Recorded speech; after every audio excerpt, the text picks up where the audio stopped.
اورنگزیب عالمگیر کے زمانے میں سرمس کے نام سے ایک مجذوب تھا. یہ مجذوبیت ولایت اور شیطنت کے درمیان میں ایک مرحلہ ہے. کبھی ایسی صفات غالب آ جاتی ہے جو اسلام سے ہٹ جاتی ہے. کام عجیب و غریب دکھاتا ہے جو عام لوگ نہیں کر سکتے. اور کبھی اسلامی صفات غالب رہتی ہے. اس لیے انبیاء علیہ السلام میں کوئی بھی مجذوب نہیں تھا، کیونکہ مجذوبیت میں تو دورانیہ ہوتا ہے ولایت اور شیطنت کے درمیان.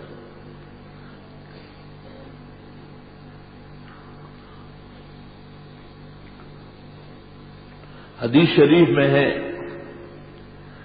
آپ کی خدمت میں ایک شخص نے جب آپ نے کہا تم ایسے کلمات نہ بولا کرو جس کا معنی معلوم نہ ہو، کہیں کفر کا کلمہ نہ ہو، کاہن کا نہ ہو، نجومی کا نہ ہو. ترمذی شریف میں ہے کہ ایک شخص نے کہا میرے پاس کچھ کلمات ہیں اور باولے کتے کا ڈسا ہوا میں دم کرتا ہوں اور ٹھیک ہو جاتا ہے. آپ نے کہا عائد علیہ، وہ سنا دیجئے کیا کلمے ہیں. انہوں نے کلمے سنائے، فاسقط بعضها وقرر بعضها. کچھ کلمات پہ آپ نے ہاتھ رکھا کہ یہ آئندہ نہ پڑھنا، اس کو نکالے اس سے، اور کچھ کلمات کے لیے آپ نے کہا کہ یہ آپ پڑھ سکتے ہیں. تو اس شخص نے کہا پتہ نہیں کہ اب یہ کلمات اثر کریں گے، یعنی آپ نے ایسا غور سے دیکھا. آپ نے کہا وہ شیطان کا دخل ہے، اس میں اثر کہاں ہے، اثر اب دیکھو گے تم. چنانچہ مورخین لکھتے ہیں کہ پہلے وہ 6 دن دم کرتا تھا اور مشکل سے بچتا تھا، اور اب 3 دن دم کرنے لگا وہ آدمی ٹھیک ہو جاتا تھا.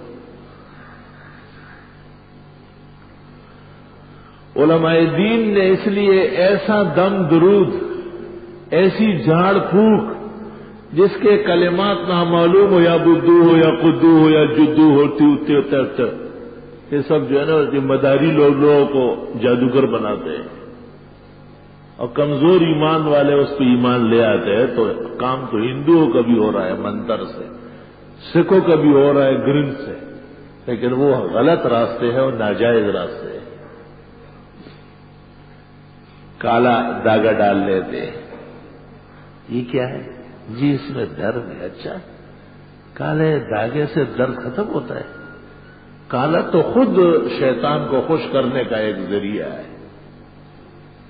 گلے میں ڈال لیتے ہیں کالا داغا اور اس میں گلٹس لگا ہوتا ہے. یہ کیا ہے؟ کبھی کہتے ہیں یہ تعویذ ہے، کبھی کہتے ہیں یہ شیر کا پنجہ ہے.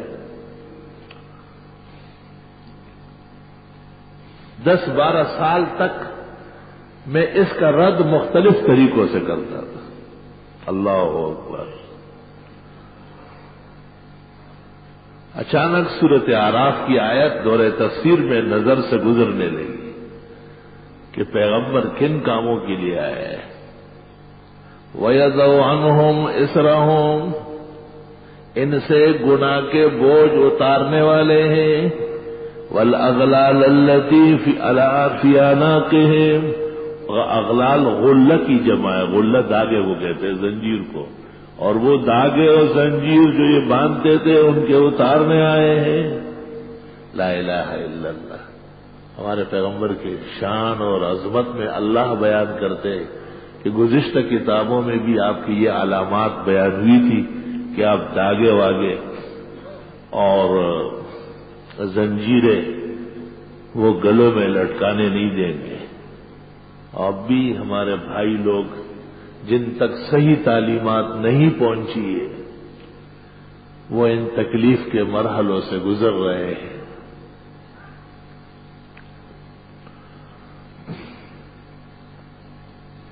لا الہ الا اللہ. تو ولایت حقیقت میں خدائی دوستی کا نام ہے. خدا کے دوست پر بھی شیطان حملہ آور ہوتا ہے. اللہ ولی الذین آمنوا یخرجہم من الظلمات الی النور. یہ اللہ مسلمانوں کے دوست ہے اور وہ ان کے کفر، شرک اور بدعت کے اندھیروں سے نکال کر اسلام، توحید و سنت کی روشنی کی طرف لے چلے گا. والذین کفروا اولیاءہم الشیطان. اور جو لوگ شیطان ہیں، کفار ہیں، ان کے دوست بھی ان جیسے ہیں. یخرجونہم، وہ ان کو نکالتے ہیں نور سے آگ کی طرف، جہنم کی طرف. اللہ اکبر. اللہ تعالی کی دوستی ایمان کے ساتھ وابستہ ہے. بغیر ایمان کے اور اچھے اعمال کے خدائی دوستی نہیں ہے. امام ابو حنیفہ رحمۃ اللہ علیہ سے عقیدت الطحاویہ میں منقول ہے کہ آپ فرماتے تھے المومنون کلہم اولیاء الرحمن.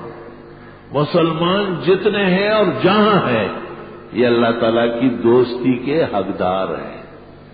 بس ایمان کی حفاظت کریں اور ایمان کو محفوظ رکھنے کی کوشش کریں. دیکھو پلاٹ بچانے کے لیے کتنی نگرانی ہوتی ہے. اپنے مکان کو قابض اور ظالموں سے بچانے کے لیے کرایہ دار ڈالا جاتا ہے تو اس کے ساتھ کیا شرائط ہوتی ہے. اس کو ہٹا کر چوکیدار رکھتے ہیں 5-6 ہزار مہینہ دے کے کہ یہ امن سے رہے. ہم جب چاہے خالی ہوگا، کوئی غاصب ڈاکو نہیں آئے گا. مکان جیسے تو 10 مل سکتے ہیں، مکان نہ ہو تو کیا فرق پڑے گا. دنیا کی چیزیں آتی جاتی ہے، لیکن ایمان نہ ہو تو آدمی بغیر ایمان کے کافر ہوگا. اور ایمان کا بدل کوئی نہیں ہے. اگر اس زمین کو سونے سے بھر دے اور ایک بے ایمان کی طرف سے آپ پیش کرنا چاہے، قرآن میں ہے ما تقبل من احدہم، بالکل قبول نہیں کیا جائے. ایمان چاہیے. سونا اور سونے سے بھری ہوئی زمین کی کیا حیثیت ہے.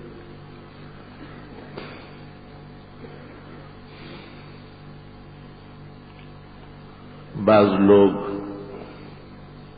برے راستوں پر چلتے ہیں اور کچھ اچھے کلمات بھی ان سے صادر ہوتے ہیں. بخاری شریف میں ہے ایک غلط آدمی سے دین کو فائدہ پہنچا تھا. صحابہ بڑے حیران تھے اس پر. آپ نے کہا ان اللہ لیؤید ھذا الدین بالرجل الفاجر. اللہ اس دین کی تائید کبھی گناہگار سے بھی کرا دیتا ہے. لا الہ الا اللہ.